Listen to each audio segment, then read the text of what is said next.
사람들은 이 세상을 살아가면서 수많은 선택과 결단을 내리며 이렇게 살아가게 되어 있습니다. 그래서 어쩌면 우리는 항상 선택과 그러한 긴장 속에서 살아간다고 해도 과언이 아닐 거예요.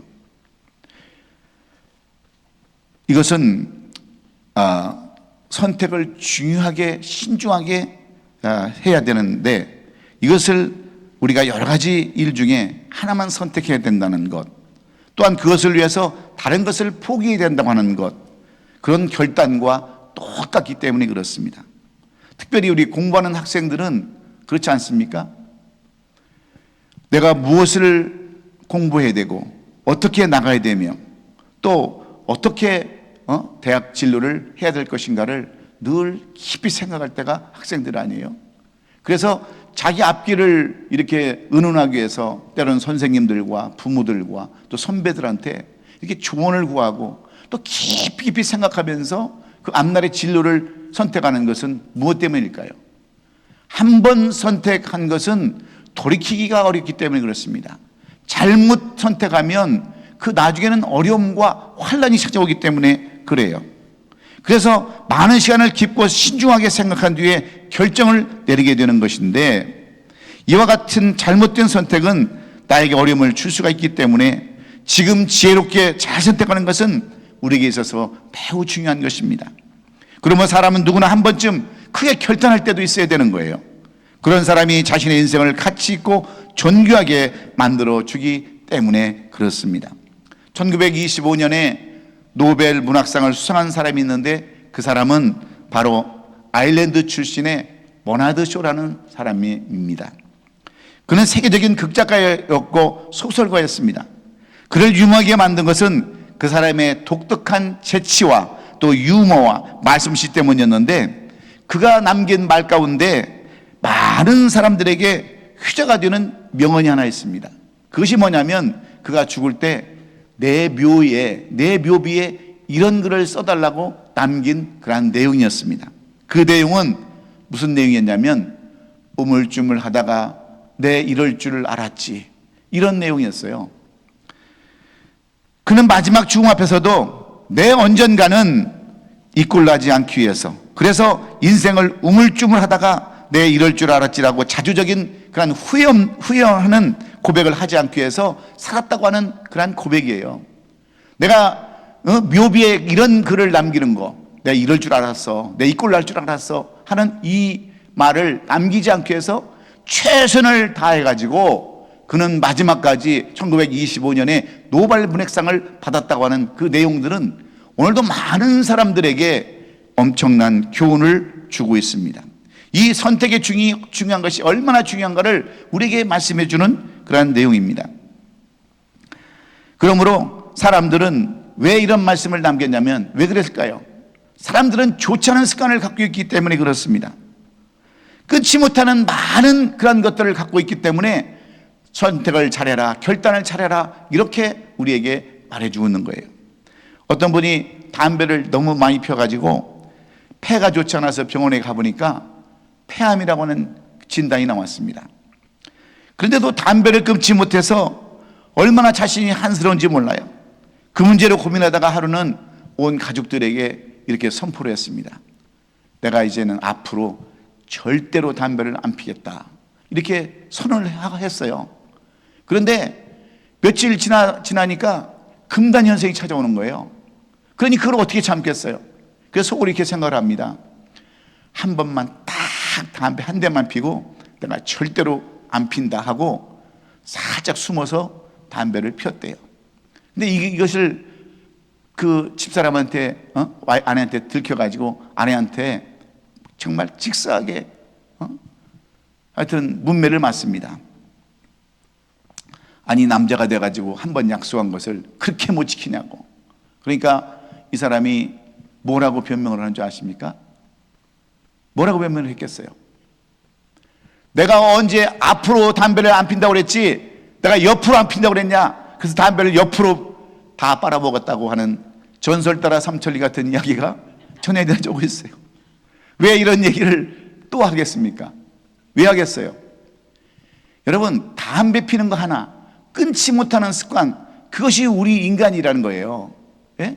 여러분들, 우리 잘못된 습관들 많이 있지 않습니까? 어떤 사람은 SNS, 유튜브 이런 거 끊지 못해가지고 밤낮 눈 빠지게 그냥 일어나면 핸드폰 먼저 쳐다보고 그런 사람들이 얼마나 많이 있습니까? 그러니까 지금은 성경 읽을 시간이 없어요. 카톡하랴, 메시지 보내랴, 받으랴, 또 유튜브 보랴. 성경 읽을 시간이 어디 있겠어요? 성경 읽을 시간이. 연초가 되면 다 결단합니다. 올해는 내가 1도 가겠다, 2도 가겠다, 3도 가겠다 결단했지만 그 결단이 다 사라져버리기 때문에 이 결단이 얼마나 중요한가를 말씀하고 있습니다. 그래서 오늘 우리도 어떻게 하면 우리가 이 신앙의 아름다운 결단을 할 수 있을까?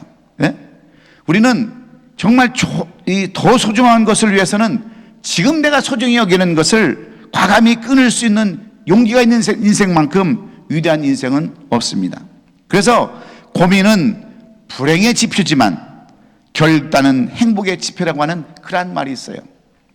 우리가 역사적으로 위대한 인물들을 살펴보면 그 위대한 인물들도 다 단점이 있었습니다. 성격도 지랄 같은 인간들도 많이 있었고요. 화를 잘 내는 사람도 있었고 배움이 짧은 사람도 있었습니다. 그런데 그들에게 한 가지 일반적인 공통점, 장점은 뭔지 아십니까? 그것은 우유부단한 사람이 없었다는 거예요. 그러니까 결단을 잘한 사람들이었다는 겁니다. 위대한 사람, 역사의 위대한 인물로 남은 사람들은 다 결단을 잘한 확실한 사람이었다는 것을 우리가 볼 수 있습니다. 그러므로 자신이 소중하게 여기는 세 가지를 희생해서 두 개를 얻는다면 이것도 좋은 일이지만 가장 중요한 것, 소중한 것을 다 버려서 정말 진짜 좋은 것, 훌륭한 것을 얻는다면 이런 사람이 진정한 위대한 사람인 줄로 믿습니다. 어느 처지에 있든지 중요한 것 하나를 위해서 결단이 있을 때 나와 세상을 변화시키는 놀라운 힘이 생기기 때문인 줄로 믿습니다. 우리가 흔히 보는 나무들도 여러분 겨울 되면 어떻게 해요? 잎을 다 떨어뜨리잖아요. 추워서 잎을 떨어뜨릴까요? 아닙니다. 살아남기 위해서 잎을 떨치는 거예요. 그러니까 사람도 마찬가지입니다. 우리가 살아남기 위해서는 우리의 옆에서 떨어뜨릴 것, 무너뜨릴 것, 잘라버릴 것들을 잘라버려야 우리가 온전한 겨울에 생명을 유지할 수 있듯이 그런 나무가 살듯이 우리도 버릴 것은 버려야 된다고 하는 것이 오늘 이 성경의 말씀인 거예요. 오늘 이 본문은 여호수아의 마지막 장 이야기입니다. 요단강을 건너서 가나안을 정복하는 선두에 섰던 백전노장의 여호수아가 모든 것을 다 정리하고 하나님 앞에 가기 직전에 고별설기로 남긴 내용이에요. 여러분, 우리가 마지막으로 남긴 유언의 말은 좀 의미가 있지 않습니까? 청개구리도 어떻게 해요? 그렇게 얘기를 안 듣다가도 어머니가 마지막 남긴 유언은 여러분 지키려고 하는 것이 사람 아니에요? 그런데 오늘 이 본문은 여호수아가 마지막 유언으로 남긴 말씀입니다. 여호수아는 그냥 이 말씀을 전하는 것이 아니라 과거와 현재를 깨닫고 미래를 예견하는 이 말씀은 결단이 왜 중요한가를 깨우쳐주는 그러한 말씀이에요. 숱한 대가를 지불하고 이스라엘 백성들이 그토록 갈망했던 그 가나안 땅을 정복하고 정착하면서 이스라엘을 이끌어온 여호수아는 가장 중요한 선택을 할 때가 왔다는 것을 깨달았습니다. 다가온 축복 속에서 마냥 기뻐만 하고 있을 때가 아니라 어떤 결단을 하지 않으면 안 된다는 것을 그가 깨달았는데, 그것은 뭐냐면 우리가 누구를 섬길까 하는가에 대한 것이었어요. 그래서 그 말씀 중에 핵심이 오늘 본문 15절의 말씀입니다. 만일 여호와를 섬기는 것이 너에게 좋지 않게 보이거든 너희 조상들이 강 저쪽에서 섬기던 신들이든지 또는 너희가 거주하는 땅에 있는 아모리 족속의 신들이든지 너희가 섬길 자를 택하라. 오직 나와 내 집은 여호와를 섬기겠노라 하면서 이 여호수아의 결단을 우리에게 보여주는 거예요. 너희들이 이제 가나안 땅에 들어가면 너희들이 반드시 해야 할 결단이 있다는 겁니다. 왜냐하면 그 가나안 땅에는 이방 신상들을 섬기는 사람들이 많이 있었기 때문에 그래요. 그래서 아무리 가나안 땅이 축복의 땅이고 젖과 꿀이 흐르는 땅이라 할지라도 그 땅에 들어가서 너희가 반드시 꼭 해야 할 일이 있다는 겁니다. 그것은 뭐냐면 오직 내가 섬길 자가 누구인가? 나는 여호와를 섬기겠다고 하는 거예요. 우리 교회 표어대로 오직 예수님만 섬기는 교회라는 그러한 표어를 가지고 살아라는 거예요. 믿습니까? 이렇게 여호수아는 그들에게 오직 무엇을 선택할 것이라는 이 선택의 중요성을 지금 강조하고 있는 것입니다. 그러므로 너희들도 나와 우리 가족들처럼 하나님만을 섬기겠다는 결단을 하라는 거예요. 그런데 불행한 사실은 많은 교인들이 미신을 믿듯이 하나님을 믿고 있다고 하는 사실입니다. 그렇지 않습니까? 저는 교인들이 교회를 다니면서 전보로 다니는 사람도 있다고 들었어요. 그리고 매일 사주팔자를 보는 사람도 있어요. 예? 교회를 다니면서 그 뭐가 그렇게 궁금하고 그런지 막 절에도 가고요. 교회 다니는 사람이 그러면서 신은 다 똑같다 그러고 이런 삶을 살아가니까 어떤 우리의 삶에 그 반응이 나타나냐면 하나님이 역사하시지 않는 거예요. 절도 스님도 다 천주교도 다 그렇다 그러고 다 그렇다는 거예요. 제가 한 번은 노력에 있을 때 노력에 있는 무슨 그 노인 그 센터에 설교를 초청받아서 갔어요. 갔더니 이제 저보고 이제 설교를 매주 하라고 그래서 거기 가서 설교를 하는데 제가 그랬어요. 여러분들 분명한 우리의 결단이 있어야 합니다. 하나님을 믿을 것인지 세상을 접할 것인지 양다리를 걸치면 우리의 신앙에 아무런 도움이 없습니다. 비록 나이를 우리가 많이 먹었다 할지라도 무엇이 중요한가를 우선 알고 결단해야 되는데 특별히 내가 천주교에 대해서 그때 얘기를 했어요. 여러분 천주교에는 절대로 구원이 없습니다. 그랬더니 그 동네 그 유지가요 천주교를 다니는데 그 동네 옆에 있는 어떤 모텔을 하는 돈 많은 할아버지가 설교를 딱 끝난 다음에 저한테 그러는 거예요. 왜 천주교회가 구원이 없다고 그러십니까? 저보고 그러는 거예요. 근데 그분은 같은 노인 그 센터에 다니니까 뭐 천주교 다니는 사람도 있고 뭐 불교 다니는 사람 다 있을 거 아니에요. 그래서 그러면서 막 저한테 따지는 거예요. 그래서 제가 조곤조곤 설명을 했어요. 무엇 때문에 이런지, 왜 천주교가 구원이 없다는 것을 내가 그냥 얘기를 했어요. 왜 결단을 해야 되니까. 그랬더니 다음 주부터 목사님 설교를 그만 오세요. 그러더라고요. 그래서 설교를 못 갔어요.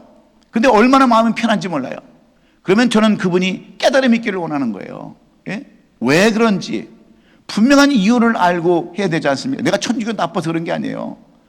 우리 뭐 집사람도 그렇고 다 천주교 다니고 다 천주교에서 세례명 다 받고 저도 천주교에서 결혼까지 했거든요. 예? 혼배성사랑까지 받았던 사람이에요. 그런데 제가 이 성경을 알고 이 말씀을 본 과정에서 보면 정말 없습니다. 없어요. 저라고 똑같아요.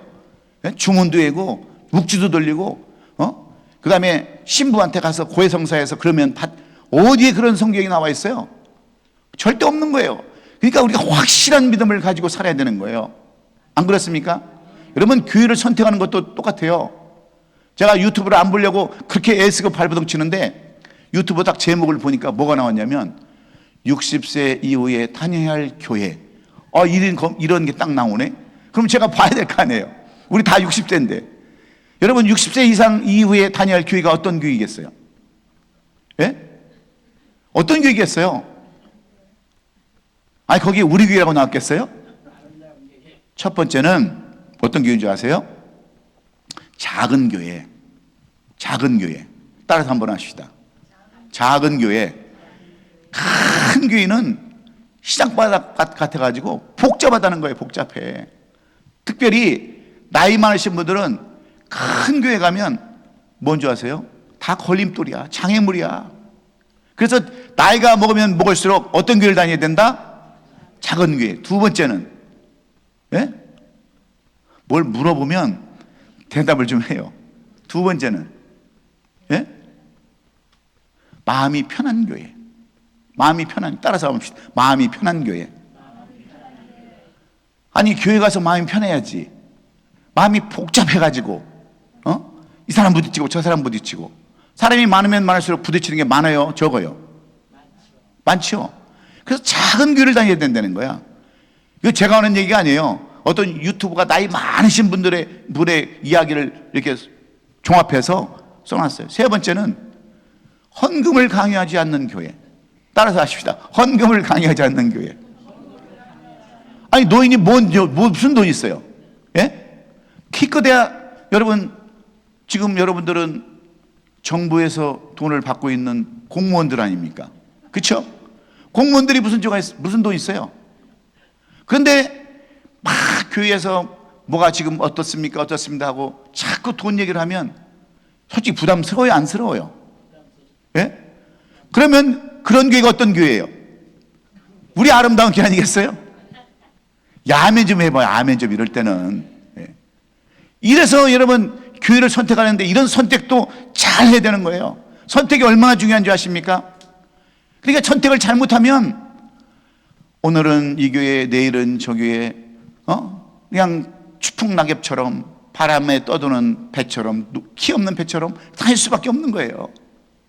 정착하고 결단한다는 것이 얼마나 중요한 줄 아십니까? 여러분, 나무도 한번 옮겨보세요. 나무를 심었는데 1년 안에 열매 맺는 나무가 몇이나 돼요? 무슨 나무가 1년 안에 심어서 열매를 맺습니까? 최소한 3년은 지나가야 되는 거예요. 3년은. 그렇지 않아요? 그래서 우리가 결단을 잘해야 되는데, 오늘 이 여호수아는 이스라엘 백성들에게 오늘도 너희들이 신앙생활을 할 텐데, 이제 가나안 땅에 들어가서 하나님을 섬기면서 살 텐데 어떤 신앙의 결단을 하고 살아야 되느냐?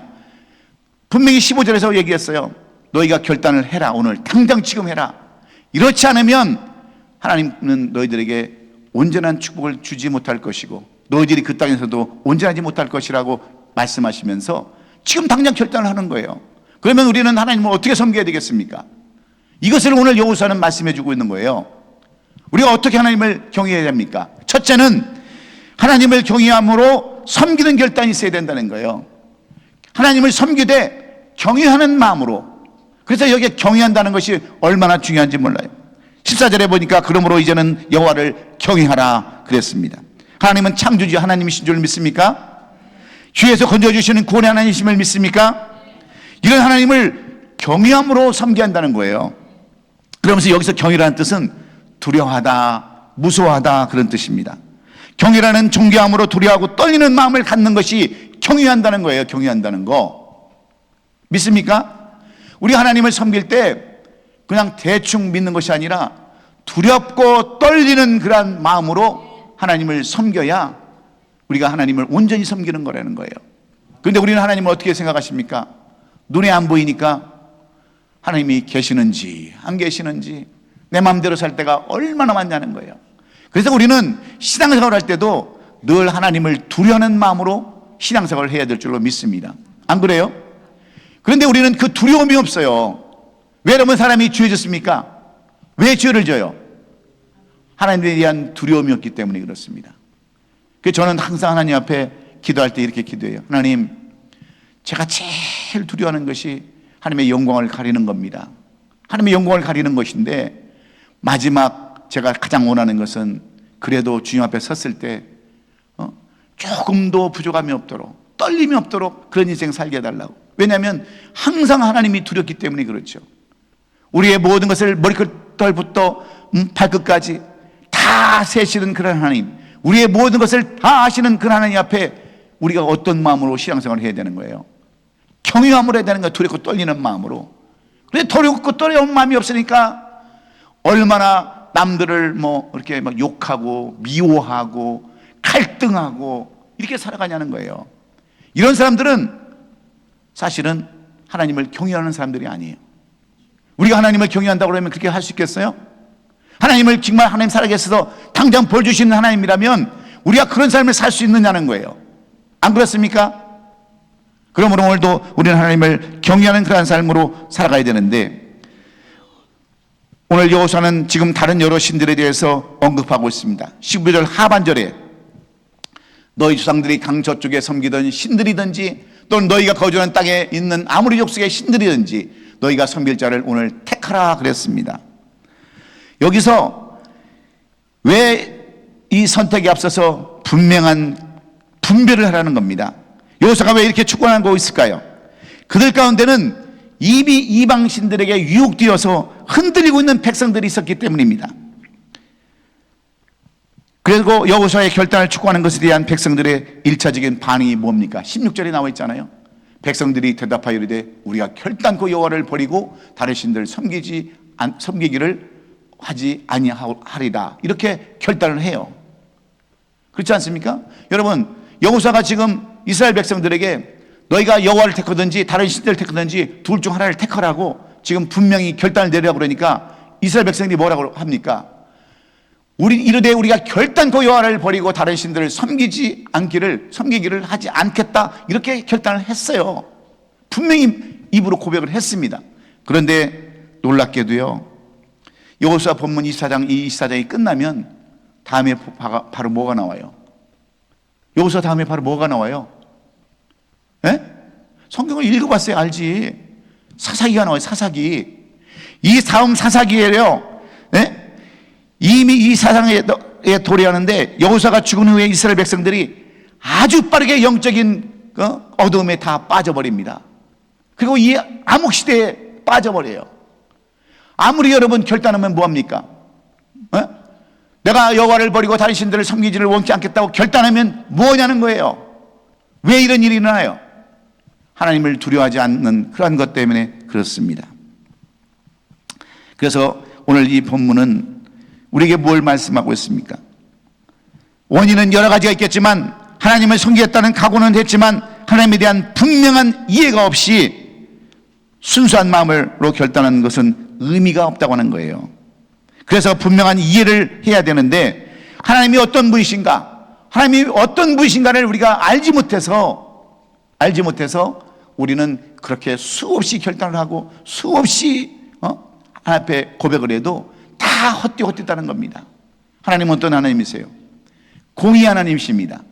우리를 사랑도 하시지만 분명한 것은 공의 하나님이세요. 그래서 두렵고 떨리는 마음으로 우리 하나님을 경외해야 할 때 우리는 끝까지 우리의 결단을 지키게 될 줄로 믿습니다. 우리가 출애굽기에 보면 이스라엘 백성들이 애굽에서 400년을 종소리하다가 이때 하나님께서 이스라엘 애굽에서 구원하는 계획을 하십니다. 그때 바로왕은 이스라엘 백성들을 향해서 그 번성함을 막으려고 어떻게 하는 줄 아세요? 예? 출애굽기 1장 16절로 17절에서 이르되 너희는 히브리 여인을 향하여 해산을 도울 때에 그 자리를 살펴서 아들이거든 그를 죽이고 딸이거든 살려두라. 그러나 산파들이 하나님을 두려워하여 애굽 왕의 명령을 어기고 남자아기들을 살린지라 그랬어요. 여기서 하나님을 두려워했다는 것이 바로 경외함인 거예요. 여기서 여러분, 왜 산파들이 이 이집트의 왕 바로의 말을 듣지 않으면 그들이 죽습니다. 남자를 태어날 때 남자를 죽이지 않으면 그들이 죽게 되었는데도 불구하고 왜 그들이 하나님을 두려워해서 애굽 왕의 명령을 어기고 남자들을 살려줬을까요? 무엇 때문입니까? 이 하나님을 분명히 알았기 때문에 그래요. 오늘도 우리가 무지하고 어리석은 것은 이 하나님을 알지 못하기 때문에 그렇습니다. 그래서 우리가 성경 공부도 하고 말씀 공부도 하고 성경도 계속해서 통독하고 그런 거 아니겠어요? 오늘도 여러분들이 다 그런 삶을 살 수 있기를 주의 이름으로 축원합니다. 그래서 시편 34편 9절에서 너희 성도들아 여호와를 경외하라. 그를 경외하는 자에게는 부족함이 없도다, 이렇게 고백하는 겁니다. 오늘도 하나님을 경외하는 저와 여러분 될 수 있기를 예수님의 이름으로 축원합니다. 두 번째는 하나님을 온전하게 섬기려고 결단해야 된다는 거예요. 하나님을 어떻게 섬겨야 되냐? 온전하게 섬기려, 온전하게 섬기려 해야 된다라고 오늘 본문 14절은 말씀합니다. 형식적인 신앙을 버리고 정직함으로 하나님을 섬기라는 그런 말이에요. 하나님을 섬기는 일에 삶의 우선순위가 돼야 된다, 그런 말과 같습니다. 여호수아는 항상 하나님을 섬기는 일에 최우선의 삶을 살았습니다. 무슨 일을 하든지 믿음을 앞세웠어요. 여호수아의 신앙을 결단을 한번 우리가 살펴보면요, 아멜렉과 전쟁 중에서 승리를 눈앞에 두고 있는데 태양이 지기 시작을 합니다. 태양이 지면 전쟁은 다시 시작해야 되고 피를 흘려야만 했는데 이때 지는 태양을 향해서 멈추라고 외치지 않았습니까? 그때 태양이 멈췄어요. 요단강 앞에서도 여리고성 앞에서도 그가 취한 행동은 오직 믿음뿐이었어요. 이것이 하나님을 온전하게 섬기는 거예요. 근데 우리는 얼마나 타협을 합니까? 바알신이 옳은 것 같으면 바알신을 찾아서 가고, 하나님이 옳은 것 같으면 하나님이 가고, 그래서 양다리를 걸치고 사는 것이 우리의 인생들 아닙니까? 하나님은 분명히 우리에게 요구하시는 게 있어요. 양다리를 걸치지 말고 한쪽 다리만 걸치라고, 한쪽 편에 서라고. 우리에게 오늘도 이렇게 요구하는 것이 우리 주님이세요. 그래서 오늘 본문 14절 하반절에 보니까 너희가 애굽에서 섬기던 신들을 치워버리고 여호와만 섬겨라, 이렇게 결단하라고 얘기하는 거예요. 여러분, 우리가 오늘도 섬기는 신들이 얼마나 많이 있습니까? 돈이 신이에요. 돈이. 어떤 사람은 의사가 신이야. 어떤 사람은 자식이 신이에요. 예? 이런 것들 다 버리라는 거예요. 다. 그렇지 않습니까? 물론 자식이 있어야죠. 의사도 있어야 되고 돈도 있어야 되고 다 있어야 되지만 이런 것들보다도 먼저 우선순위가 있어야 된다는 거예요. 그것이 누구입니까? 바로 하나님이신 줄로 믿습니다. 사랑하는 성도 여러분, 이제 2월이 지나가고 3월이 시작하는 이 주간에 이런 습관들, 이런 것들을 치워버리고 가나안 땅으로 들어가기를 원하십니까? 이런 습관들 다 버리시고 우리 모두 다 가나안 땅으로 들어갈 수 있기를 주의 이름으로 축원해요.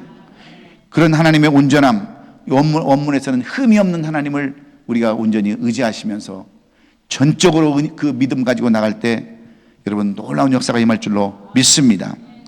언젠가 제가 깊게 그 감동 갖게 보았던 영화 중에 마이웨이라는 그런 영화가 있었습니다. 주인공은 마라톤 선수로서 대회에 나가서도 여러 번 우승을 한 선수예요. 그런 마라톤에 대한 애착 때문에 자신의 아들 중에 한 사람이라도, 자식 중에 한 사람이라도 마라톤 선수가 되기를 원했지만 아들들은 그 아버지의 힘든 운동하는 것을 보고 그 운동선수가 되기를 원하는 아들이 없었어요. 그래서 이 마라톤 선수가 외롭게 뛰는 거예요. 근데 나이를 속일 수 있습니까? 나이가 많아서 나이를 속일 수가 없어가지고 뛰는데 그 마라톤이 얼마나 길어요. 42.19km를 뛰어야 되는 이 어려움 가운데서 뛰다가 땀을 흘리고 크게 범벅 뛰고 넘어져서 힘들어하는 그러한 모습. 그럼에도 불구하고 끝까지 달려보겠다고 하는 의지가 가득 차서 그 어려운 가운데도 일어서서 뛸 때 그때 음악이 하나 흘러나와요. 그 음악이 바로 마이웨이라는 음악인데요. 나의 가는 길을 온전하게 결단하는 데서 모든 것은 비롯됩니다.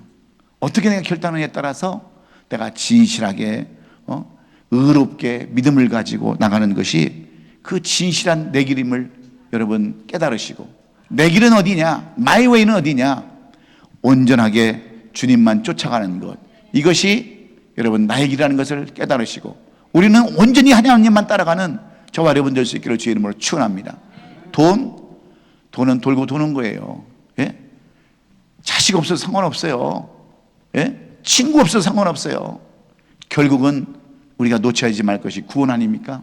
그 하늘나라 아니에요? 그 나라를 위해서 열심히 마이웨이로 달려가는 저와 여러분 될 수 있기를 주의 이름으로 축원합니다. 마지막은 하나님을 진실하게 섬겨야 된대요. 진실하게.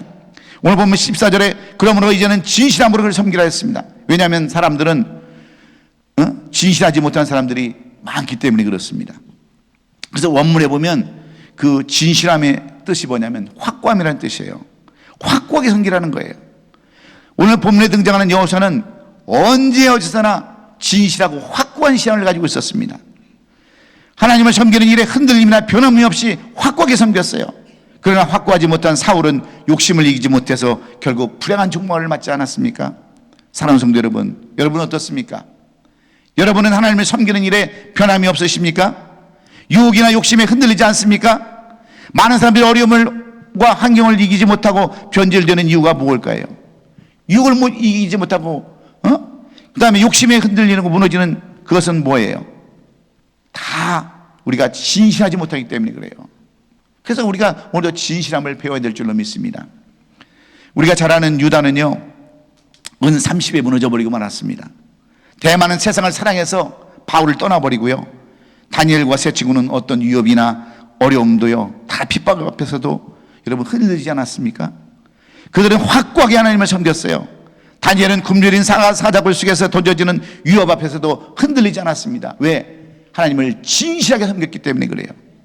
세계적으로 유명한 변화 심리학자 최고 권위자인 앤서니 라빈스님이 쓴 내 안에 잠든 거인을 깨우라는 책 속에요 이런 내용이 있습니다.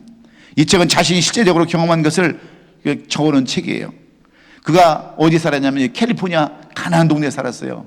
여기 캘리포니아 사우스 LA라고 하는 그 가난한 동네, 거기서 살았던 사람인데 그의 아파트가 10평밖에 안 되는 독신 아파트에서 끼니를 걱정하며 살던 사람이 바로 앤서니 라빈스라는 사람이에요. 배우지 못하는 절망과 누구에게도 인정받지 못하는 열등감으로 하루하루를 보내면서 그렇게 살았습니다. 차비가 없어서 걸어다녔어요. 쓰레기통을 뒤져서 입 다물리는 옷을 걸치고 또 살았습니다.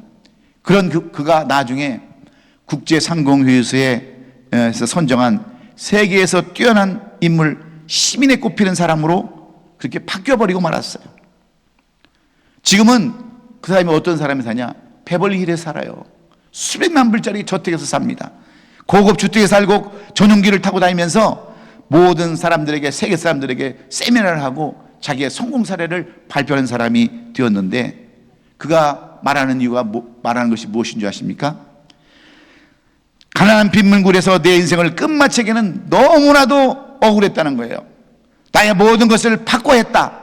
아무도 내 인생을 대신을 살아주지 않기 때문이라고 그러면서 결단했다는 거예요. 어떻게? 진실하게. 그래서 인생을 바꿨다는 거예요. 여러분, 우리도 마찬가지예요. 우리가 지금까지 신앙생활 하면서 개떡같이 했다 할지라도 우리가 오늘 결단하면 되는 거예요. 오늘도 오직 주님만 섬기고 진실하게 주님만 의지하고 살겠다 그러면 그때부터 역사를 시는 것이 우리 하나님의 줄로 믿습니다. 시대가 불확실할수록 분명한 신앙의 요구가 이루어지는데, 그렇지 않습니까? 계속해서 아까도 제가 얘기했지만 우리가 오늘도 모든 일에 다 하나하나 결단하고 살아가야 돼요. 교회를 택하는 일이나 무슨 사람들을 사귀는 일이나 모든 교회에 헌신한 일이나 다 아름다운 결단이 있을 때 아름다운 열매를 맺게 되는 줄로 믿습니다. 하나님은 이런 여호수아를 축복하셔서 하나님 앞에 끝까지 존귀하게 쓰임받다가 그가 몇 세에 부름을 받았냐면 110세에 부름을 받았어요. 110세에. 여러분도 여호수아처럼 나와 내 집은 오직 여호와만 섬기겠노라 하는 선택과 결단이 분명한 오늘 이 시간이 될 수 있기를 주의 이름으로 축원합니다. 이후에 열왕기상 18장 21절에 보면 이런 내용이 기록되어 있습니다. 엘리야가 고백한 내용이에요. 엘리야가 모든 백성에게 가까이 나아가 이르되 너희가 어느 때까지 둘 사이에서 머뭇머뭇하려 하느냐? 여호와가 만일 하나님인 그를 따르고 바알이 만일 하나님인 그를 따를지니라 하니 백성이 말 한마디도 대답하지 아니하는지라 그랬어요. 여러분, 이 열왕기에 가서 엘리야라고 하는 그 하나님의 선지자가 이스라엘 백성들에게 또 이렇게 결단하기를 원하는 거예요. 여호와가 만일 하나님이면 그를 따르고 바알이 하나님이면 그를 따를지니라고 얘기할 때 백성들이 말 한마디도 못했다는 거예요. 왜 그렇습니까? 사람들이 머뭇머뭇하고 있기 때문에 그래요. 이 머뭇머뭇하는 뜻이 무엇인 뜻이냐면 온전하지 못하다, 그런 뜻입니다. 그리고 더 깊이 들어가면 양다리를 걸치고 있었다, 그런 얘기예요. 그래서 백성들이 말 한마디를 못했다는 거예요. 말 한마디를. 오늘 우리는 어떻습니까? 우리는 하나님 앞에 이렇게 얘기하면 너는 여호와가 만약 하나님이면 하나님을 따르고 아니면 바알이면 바알을 따라라, 그러면 뭐라고 대답해야 되겠어요? 우리는 오직 여호와만 섬기겠다라고 하는 고백이 있어야 되지 않겠습니까? 그런 고백이 저와 여러분의 고백이 되기를 간절히 소원합니다. 그런 사람에게 하나님은 여호수아처럼 생명을 길게 하시고 여러분에게 원하시는 것들, 바라는 것들을 다 이루어지게 하는 거예요.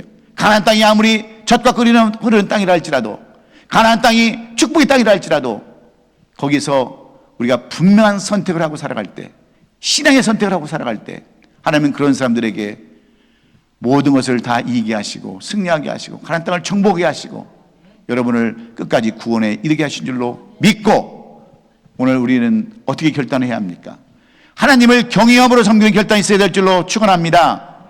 하나님을 온전하게 섬기는 여러분이 되기를 원해요. 그리고 하나님을 진실하게 섬기려고 결단하는 우리 아름다운 개성들이 될 수 있기를 예수님의 이름으로 축원합니다. 한 가지만 예화 들고 말씀 마치겠습니다. 우리나라 그 황해도 땅에 가면요, 소래 그 마을에 복음화가 이르기 전에 전적으로 성령 충만한 서상륜이라는 그런 사람이 있었어요. 서상륜. 1885년 우리나라 최초로 세워진 소래교회 예배당을 짓는데요, 돈이 없어가지고 이 기와를 못 올리는 거예요. 이 마지막 다 지어놓고. 그러니까 이 서상률이라는 사람이 어떻게 했냐면 이렇게 했어요. 자기 집에 있는 그 기와를 다 걷어다가 그 소래교회, 한국 1885년 그 처음 짓는 교회에 기와를 올려놨어요. 여러분 같으면 그렇게 할 수 있겠어요? 이런 결단이 있을 수 있겠어요? 그래서 그 교회 지붕을 씌워가지고 우리나라 역사로 우리나라의 복음화가 그때부터 이루어지기 시작한 거예요. 이 한 사람의 결단, 희생, 헌신, 이것이 인생을 바꾸고 우리나라의 기독교의 최초로 복음이 이루기 시작했던 놀라운 역사를 보여준다고 한다면 오늘 우리가 깨달음이 있어야 되지 않겠습니까? 오늘 우리는 나를 희생해서 헌신해서 오직 여호와 하나님만 섬기고 오직 오늘 이 3월달은 주님만 섬기고 주님만 바라보겠다는 그런 결단을 가지시고 신앙생활할 때 우리에게는 놀라운 하나님의 축복과 은총이 넘칠 줄 믿습니다. 우리 성도들 되시기를 주의 이름으로 축원합니다. 기도하겠습니다.